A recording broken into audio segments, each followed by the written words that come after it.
you were one of the co-producers of the song. Now, recently I saw a media article and they mentioned the other person, but I Yeah. didn't see them mention your name. And so for me, I thought it was important to get Yeah. the history about that song, which of course that song is a cover, but arguably it's one of Jimmy Cliff's biggest hits. I would say so.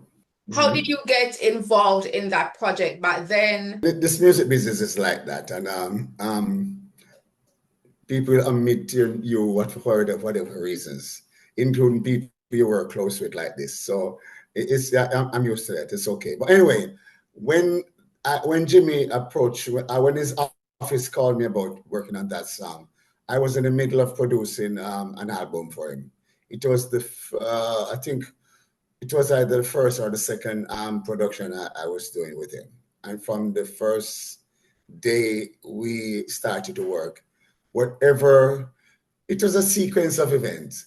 I had just, the song Putting Up Resistance by Barry Salmon was a massive reggae hit.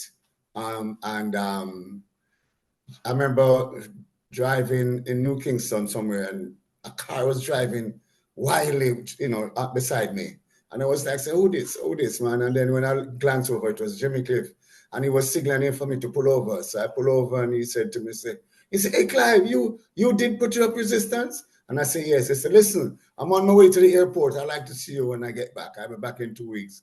So I gave him a number, and 2 weeks exactly after he called me.